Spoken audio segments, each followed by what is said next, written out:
I've been meditating quite a bit on the roots of Day in general, the aims and the development of this project especially ever since I started leaning into it quite hard with the beginning of the Curse of Imnia about 6 or 7 months ago. In those first phases, I thought now I've got the ability to really lean into it and see what happens.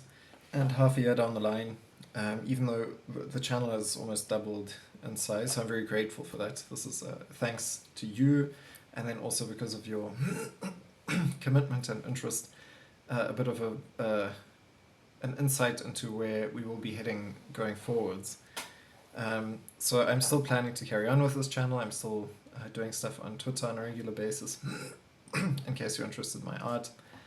And I'm also still planning to continue with the website and the blog and so on, so you don't need to worry about that if you are worried about these things or interested or curious.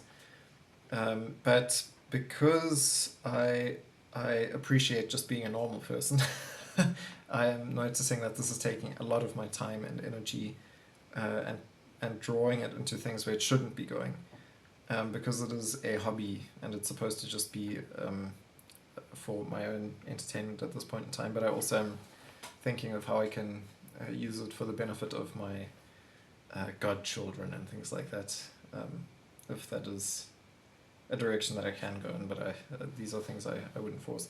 They've been very beneficial to me psychologically, but then also storytelling in general has a very important place in building up and forming young men, especially, which one also sees.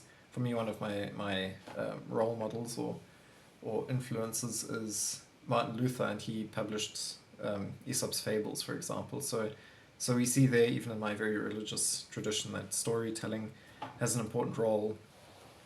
Even though we've got the story in scripture, the true myth, as Tolkien calls it, we are still called, I think, to tell stories on a smaller scale and a less significant and weighty scale, for the sake of entertainment, and which is a healthy human endeavor if it doesn't consume too much of your life, and so on and so forth. But anyway, the point is, you'll now see a bit of my journey when it comes to how I've done storytelling, and why I want to step back a bit from this way of doing things. I don't think it's quite appropriate for what I want to do, which is ultimately to tell the story of the House of Noth. And regarding that, I have decided that I want to actually rewrite the whole book, which means that you will no longer have access to the version that you once knew, if you ever did know it. There are people with a copy of the book floating around. I think at least I think I sold about 200, although I didn't really keep a good record of it because it wasn't my primary interest. So there are copies of this book circulating in the world somewhere, and if you have one, then maybe it will become valuable at some point, because it's just some obscure text that you can place in history, because it was actually physically printed and so on in various forms. But that version of the book I want to now retire permanently, and I want to rewrite the whole story, because I do like that story very much, into a work for which I just want to take as much time as it needs for it to be completed. Because of such critiques, as you can read on the Corncrake, that review was written by a good friend of mine, Samuel Brandt, who is currently still living in Germany, but he is an American. I hope I can say that, but I'm sure it's fine with him, in this obscure corner of the internet. And so it comes from a place of well-meaning. We're good friends and we talk about things quite a lot. And he gave his honest opinion, and I really appreciate that. And I think there are things in there which are true, which are just objectively true. And my fascination for art and as mastery in recent times also makes me think that there is something there, but through iteration that can be, and through refining, that can be turned into what it should actually be. So I will continue with the Curse of Imnia as some background story, but this rewriting of the House of Noth will probably also mean a reconstruction of the entire world, because I want to tell the story as a South African as well, in South Africa, because this is where I want to be doing my thing, living and working as a pastor then, God willing, as well.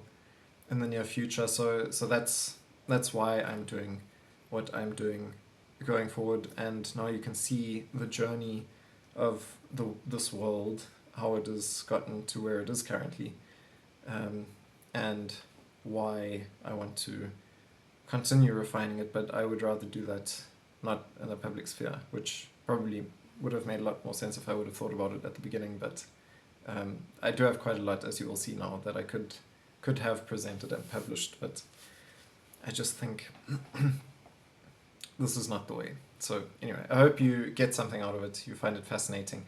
Maybe you can resonate with it or identify with it if you are also an author trying to copy Tolkien whilst pretending like you aren't, or something along those lines, which I've been told by various people that I'm not trying to do, but I certainly to some degree am actively trying to imitate, to see what he is doing, imitate him in a literary sense, because he just has this incredible mastery of the language. But then also I'm moving more and more, finally, I think, through having processed a lot of the things that had a hold on me. I'm beginning to move more towards writing works that are more my own, I hope.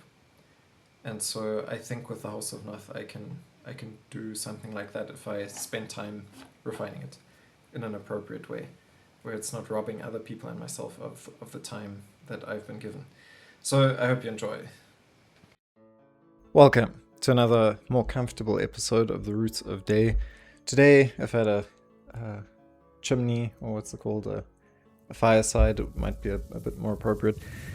But today I want to take a bit of a look with you at the history of my world building in general, the history of my artistic endeavors when it comes to my fantasy writing, which is the primary thing that I do on this channel. And I wanted to just go through some of the books that I've written. I don't have everything here because there's one particular stack of papers which used to belong to this tome over here, which I couldn't find, and they've actually got some of the nicest illustrations I think that I've done for this. Not necessarily the most professional, but they just speak to me more than most of the others, or a lot of the others, not most. So here I want to begin with something that I think I made in like 5th grade. A very important part of the whole process for me was also always making the books myself, because I think it was the concept of the book in general that really captivated me.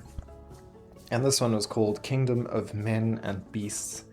And I can't remember what inspired me. It was probably a combination of The Lord of the Rings, at least aesthetically, and some video game like Warcraft 3 or something like that, or Gothic. So anyway, Gothic 3 that would be.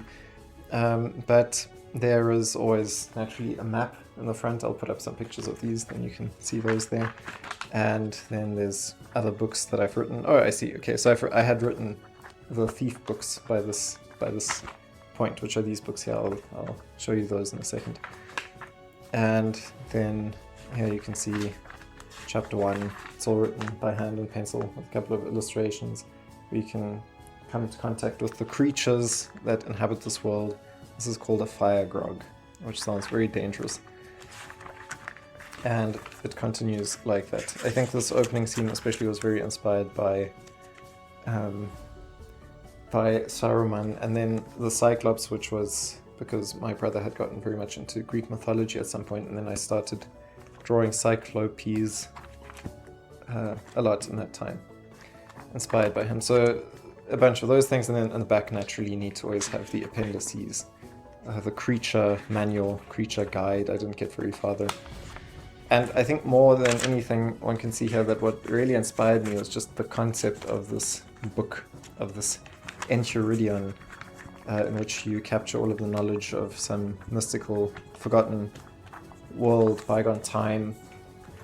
And it begins like that, or like this. These were stories that I was writing. I think they were quite inspired by The Prince of Persia, and then later by Assassin's Creed, which is probably why they developed hoods. And then here I've got sort of characters, so that you know who you are encountering. And then the story begins, and this was quite a thorough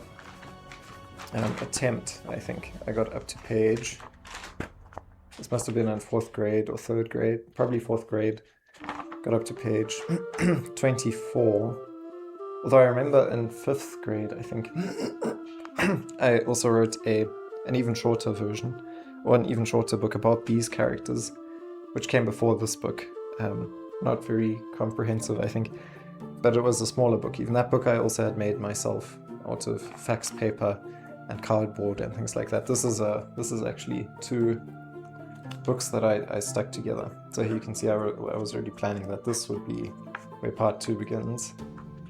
And here I drew a map of the city. So these are the maps for the first part of the story. And here I was drawing some of the what are they called? Technologies. The tools that the main characters are using. It's basically a hidden blade. So that was definitely inspired by Assassin's Creed. And the story is about a guy who runs across rooftops. I remember playing Assassin's Creed 2 in this time, as a matter of fact. So that was Thief. And then I began to rewrite that story. So I wrote this version. I didn't quite complete it. I wasn't satisfied with it, as these things go. With art, it is a constant process of iteration. And even to this very day, that is the case. So here I've got, in the back, I always like to tuck away things in the back. Here is a family tree, I think, or at least all of the different connections between the different characters and so on. So there's a bit of a map of characters that you'll probably, hopefully, not have to ever come into contact with. And then the rest of the book is still mostly empty, I think, because here I'd also just bought a couple of notebooks because they were very cheap, probably at my father's trading store, which he owned. And then I got quite far with this version of the book. Got up to page 106, and you can see the writing is quite small. Also handwritten and pencil, chapter 8. And I also had these illustrations where I would stick printer paper over some of the lined paper so that I could do some more dedicated illustrations on nicer paper to make it feel more like a real book. And here you've got a vampire character called Dracula with very obscure or strange spelling to make it original. It has to be original, of course. So here, all of this was quite cool. So here's a world map, which is just a bastardized version of our world. And then there's a zoom in on, I think it is Europe. Yes, the easternmost country in this version of Europe, which is a continent all of its own, called Rhongtooth, which was based on the word wrong tooth. I think that was the idea of a school friend. So they often had their own input. So a lot of there's even cities named after some of my friends at school.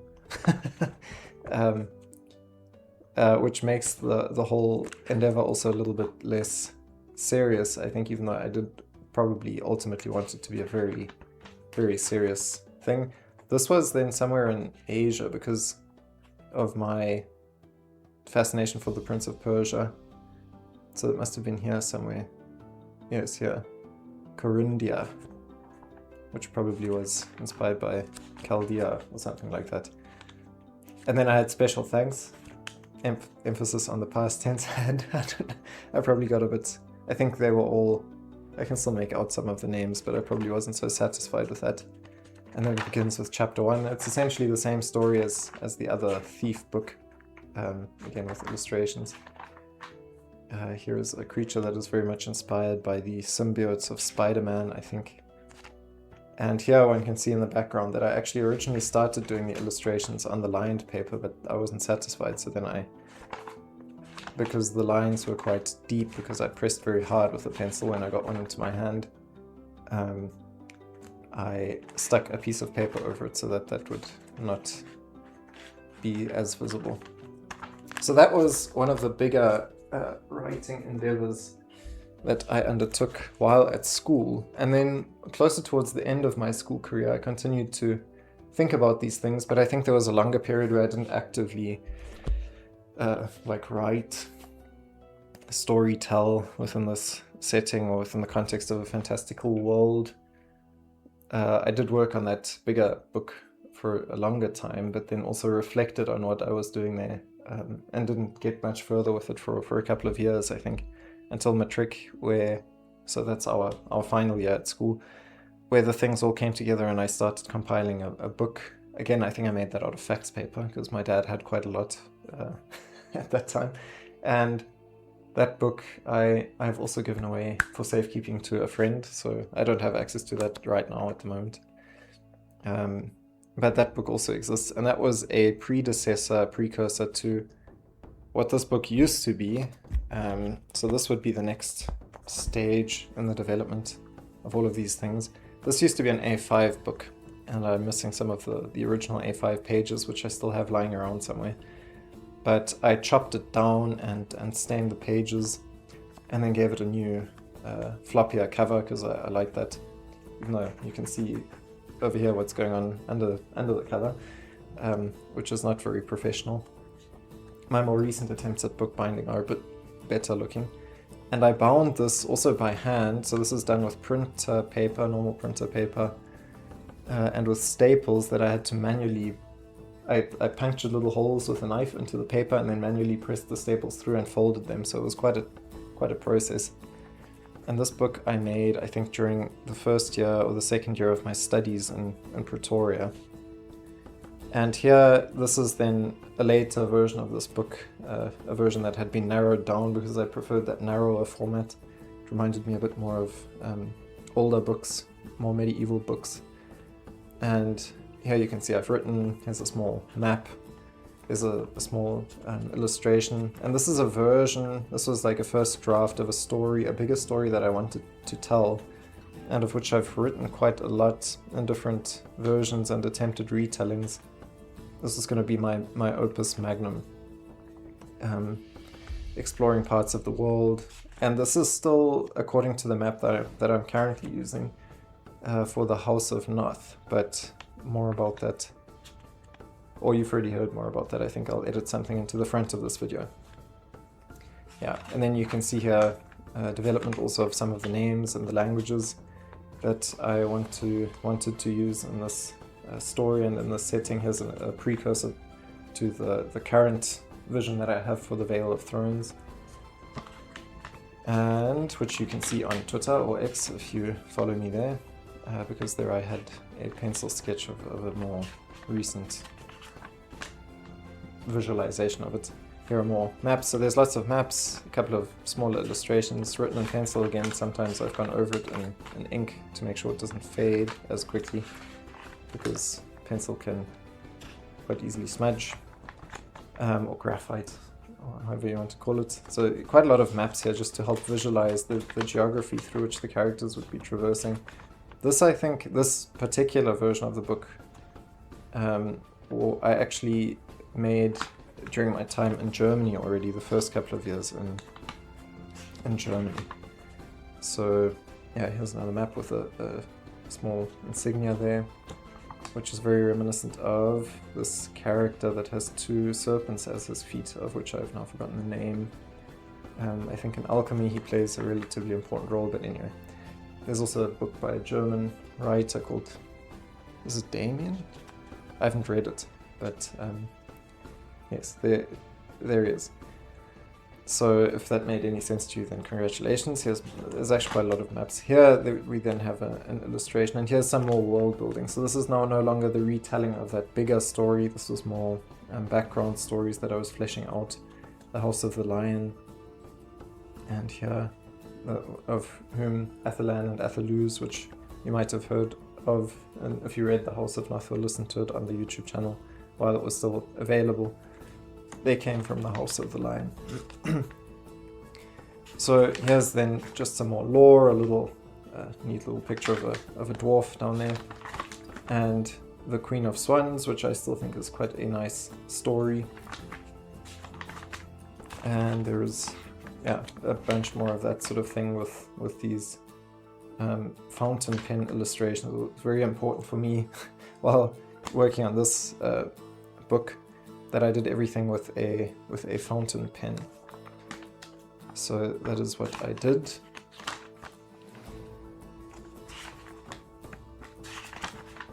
more illustrations and the like.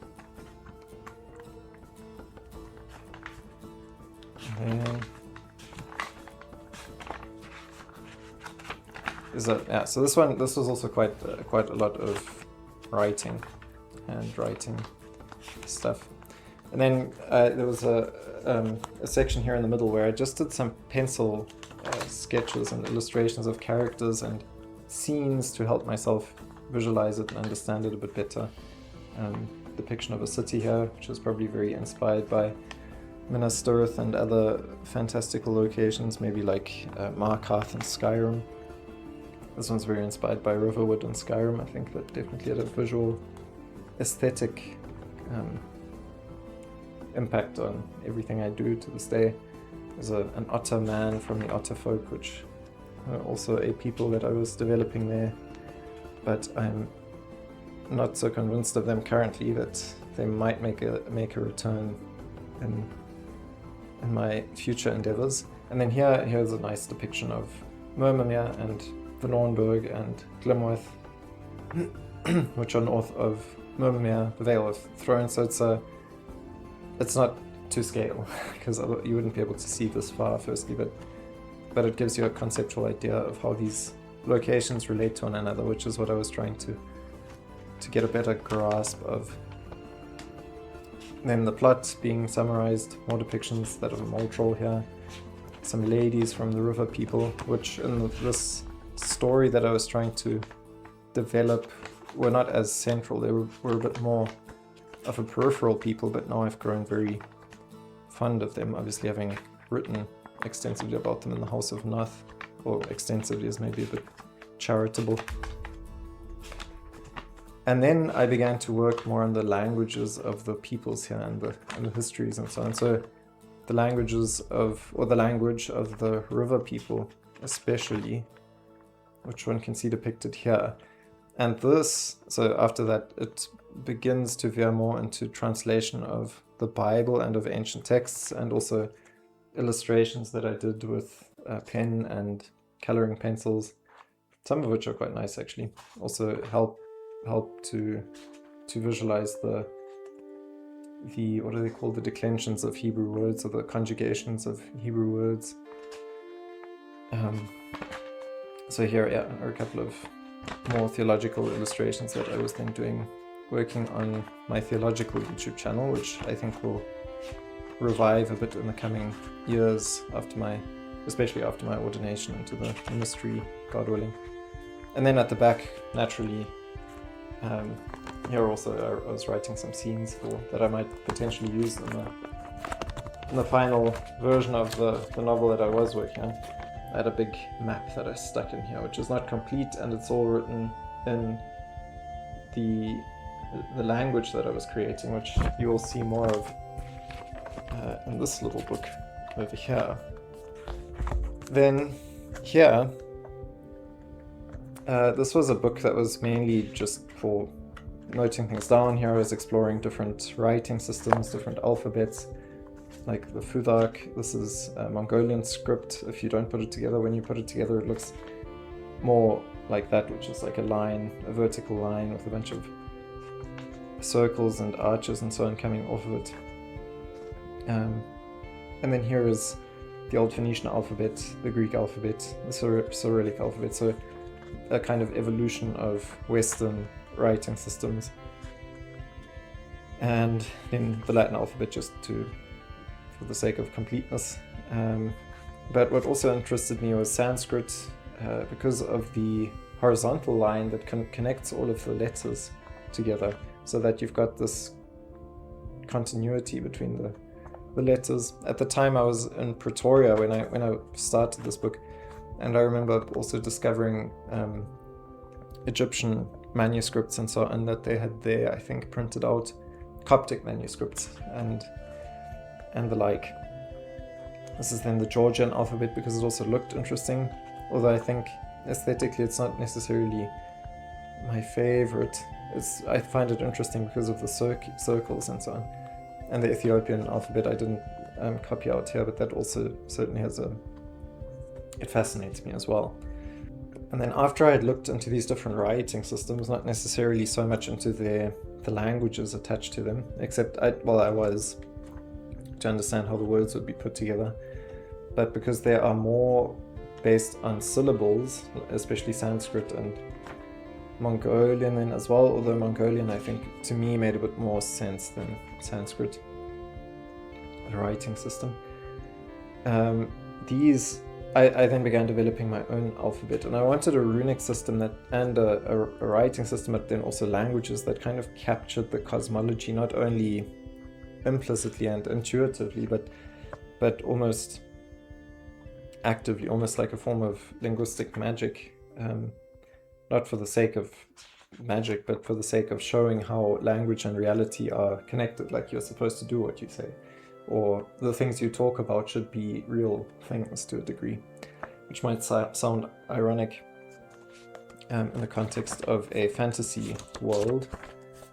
But here, for example, you can see that the alphabet creates like a cosmology at the same time, like a world tree, which I know is also a feature of the Futhark alphabet, which is why I've drawn a world tree here.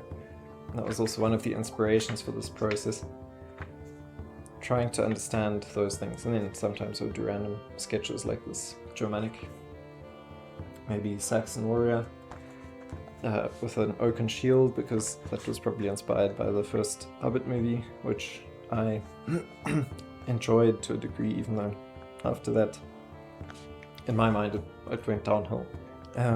For reasons which I think are quite clear if you're a deep Tolkien appreciator, as one often sees online as well.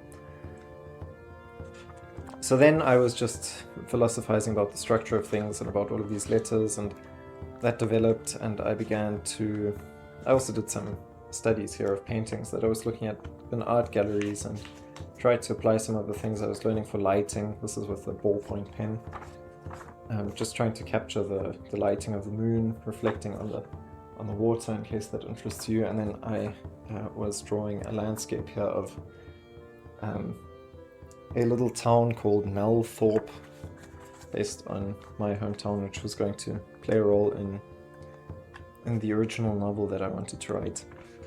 And it may yet, but at the moment I'm not so certain how these things will turn out, because I want to do a bit of a bigger reset, rebuild, refining process. And then I was starting to work on alphabets that were a bit less runic, a bit less blocky, a bit more flowing, a bit more inspired by the Mongolian script, which is why they ended up becoming also very vertical. And yet I wanted, and also square to a degree, I wanted this to be a very human language, very reminiscent of the ancient Near East, ancient Mesopotamia in some ways. So I didn't want it to become too Mongolic, even though I do find that culture fascinating as well. And then this was a sketchbook that a cousin of mine, or great cousin of mine, got me, for which I'm very grateful, which has very nice paper. So in this paper I could actually technically paint. If you've been following me on X, then you will see that I've been thinking about paper. This is nicer paper, more appropriate paper. It's a bit thicker. And here I was also just reconsidering the creation myth for my world. So you can see some of those illustrations play out there. The shape of the world. How does it work? Is it like ours? The nature of man, so anthropology. And here's the beginnings of a map of Nalthorpe, this town that I have already spoken about. Another map, some more writing, more maps. Some sigils of houses.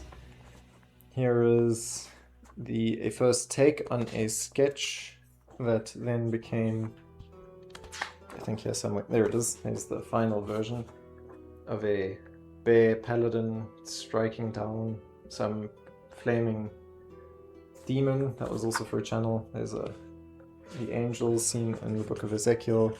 Here's some more illustrations, a Freemason inspired lambda symbol for a video that I did with him that eventually got taken down, I think, because it was a bit too strange. And then some more imagery out of scripture, out of the Bible. Jesus walking on water, a man who was blind and then could see. That was a short animation I did for a youth gathering in Germany, which seemed to land quite nicely, which is always nice. But yes, the world and our cultures and so on are often assaulted by very deep problems that need a lot of work and patience. And then I made this book, and from this book one will see that I've had some difficulty following the same pattern.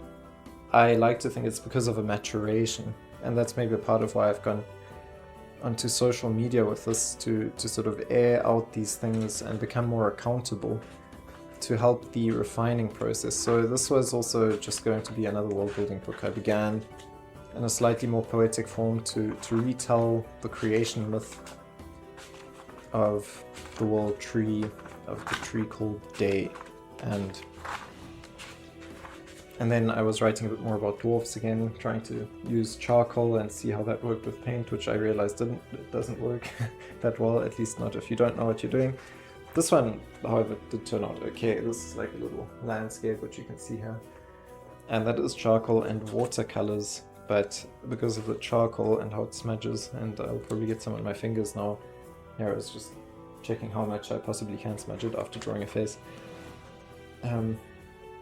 It's a bit tricky. Although here you can see I painted some white watercolors over the black of the charcoal, and that actually, here it turned out quite crisp, the edges, the hard shadows, which look, and reflections and so on, bouncing lights, that all turned out quite nice. These are all images that if you've watched The Lion's Chronicle you will recognize again, or 12 of you. But anyway, but these are quite nice watercolor images. And then here are some more, which again are in the Lion's Chronicle. So I began experimenting here a bit more with the traditional art forms, trying to hone my skills, which now I want to focus on a bit more in general as well. And the most of this book is not used. This book I also bound myself, so it's bound with yarn. So I sewed these booklets together and then stuck them together and got a kind of fake leather vinyl that has a sticky back, so you can just stick it onto the cardboard of the cover of the book. And it's quite a nice book with my symbol on it there that I created out of the Chi Rho to show that the heart of my work should always be Christ, the crucified God-man. Then this is my current book. This is the nicest book I think that I've bound so far, next to another one, also using the same leather that I bound for the congregation here, which is for its casuistry and so on. And here's the current map that I relatively recently drew up. It's a bit more developed than the previous one, although it's still based on the same concept of the world, and it's a bit fuller, but you can see large tracts of land here and here are still empty, that on a previous map again were populated, and in other versions of the world, especially up here, there were a couple of islands and there was like a large marsh region with a giant serpent that the people worshipped and so on. So those things used to be there, but then I was no longer so certain of them, so I've taken them out of, I haven't yet filled them into this map, and because of current considerations, I might redo the map again, which is all part of the process of refining and iteration. I think that belongs to art. And then here, this is what I've posted mostly on X or Twitter, so people have seen most of these pages. I began looking a bit more carefully, even though I'd looked into it before. I hadn't done proper studies of proportion and anatomy and the like, figure drawing. That was just me imitating a YouTuber that I was watching, and it turned out okay. Trying to understand the bones, going into very high detail, which is one of my flaws. I think immediately jumping into the details, although it seems to be a common mistake that young artists or fledgling artists make, that you dive right into the detail and then lose sight of the forest for the trees, and then just like playing around, experimenting to get that freedom again, release a bit from the confines of your own self-created prisons in your mind, to make this a little bit philosophical as well. And then here, looking at the anatomy of lions, and these things you can see on Twitter, but you can also tell it's not so much these pieces of lore here trying to connect the natural world that I've been watching a bit more closely to my own world-building endeavors, my own storytelling endeavors, and trying to understand how certain animals are staples in human society, generally speaking. Like, you've always got herdsmen and herds. They are a very foundational pillar of human society. Even if you have agriculture then developing and so on, these things usually exist parallel and complement one another eventually. If not through trade, then they eventually get built up side by side in the same society, and so on and so forth. So here this was the first time I really went into working with acrylic paint. So these are my first acrylic paintings, actually. Historic moments. But because I have played around a lot with depicting things with visual arts, I think they turned out relatively okay, although a professional eye will again say, well, that's what you think. And then here, pencil sketch, which is my go-to, of the Vale of Thrones, which we've seen previously. And here I was doing studies of cypress twig, because I like cypress trees, and then looking at other trees, what the barking pattern is, what the branching pattern is, what the leaf patterns are, and so on, to understand why trees are like they are, and if I want to create a tree, then do I need to do that? Or and there's the fine line between, I think, history and fantasy as to things that always feed into one another in a lot of ways, but also one should have the correct correlation between the two in mind when doing either. So here we've got goblins, just thinking about the nature of goblins, because they come, at least linguistically, they are used in places to describe a specific demonic activity, which makes them the perfect kind of antagonistic force. And here I wanted to depict them as more of a kind of legion, oceanic force, where you've, like rats, like a horde of rats, or a horde of locusts, or something like that, where they're more like water with lots of different moving particles that just flood a region, like a hive mind that sweeps through an area. Looking again at the tents of the river people, inspired by Mongolian yurts, which are also sometimes carted around without having to deconstruct them, like in the case of Genghis Khan.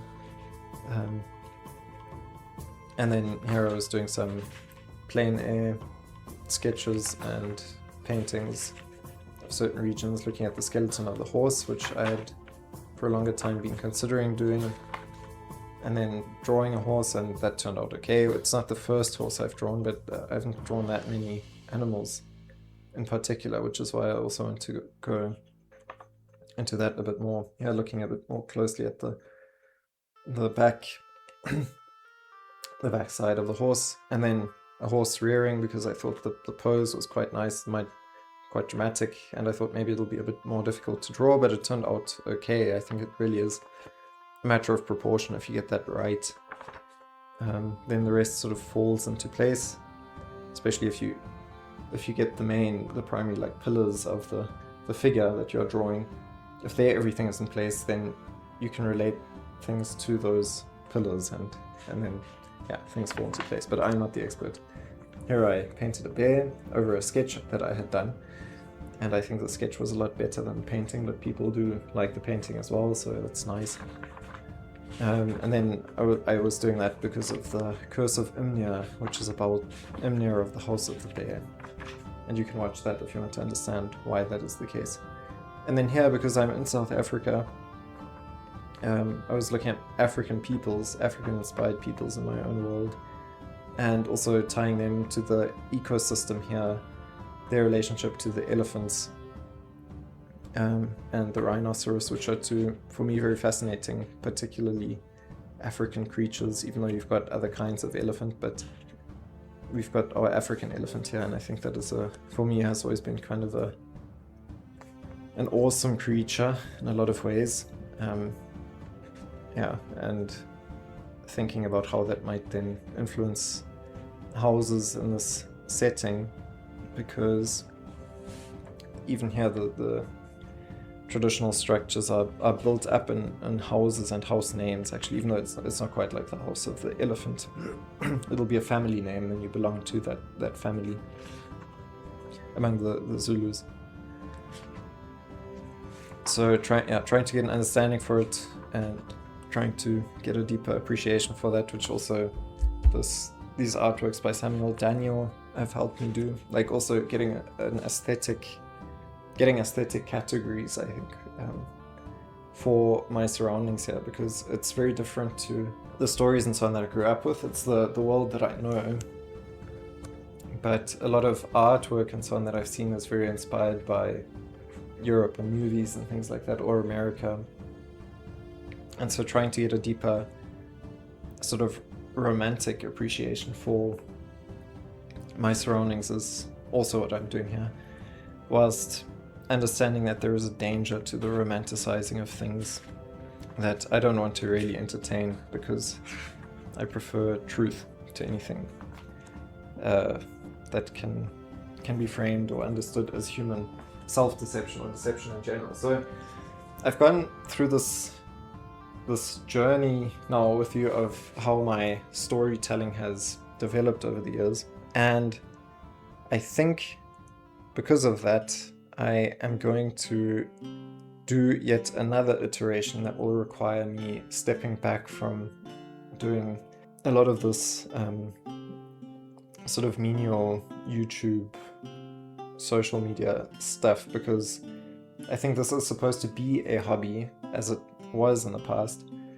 and as it is currently, it's sort of consuming too much of my life in a way that it shouldn't be, because then it's no longer a hobby, then it's like it's no longer just a nice, healthy way of entertaining others and yourself, and turning things that you know into an art work.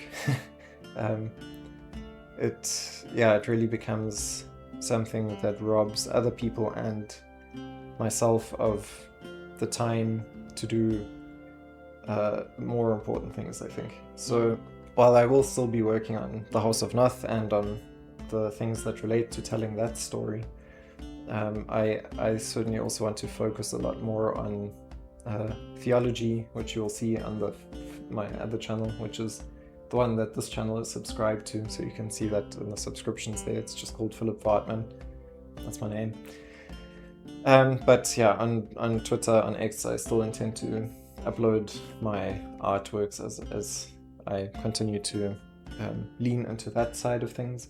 And here I will also still be continuing with the Curse of Imnia until that is complete, and then probably still do a monthly update of some sort. And I still intend to continue with the blog that you can read on our website and continue to develop this idea of masculine storytelling, although after the Curse of Imnia is over, I will probably look at shifting the focus once more, not away from healthy masculinity or manliness in general, but to the deeper underlying reality from which manliness springs, which is godliness, I think.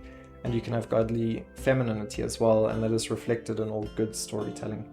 Even though I want to specifically, as a man, again, address my fellow men and try to come into conversation about what it means to be a good man in the world, so that, because it's easy to be a bad guy, so you can do that if you want, but the consequences aren't great, and that's not what I want to really be or cultivate. And I think storytelling is so central and pivotal in the development of really good men, of the most virtuous kinds of men, that I think this discussion that I want to participate in here and invite people into is too important to completely neglect or ignore. But yeah, I'll be ratcheting it down a bit, I think, in order to be more responsible with my time and not be as much caught in this platonic cave, as someone put it recently on Twitter, so of the internet. So I do want to return to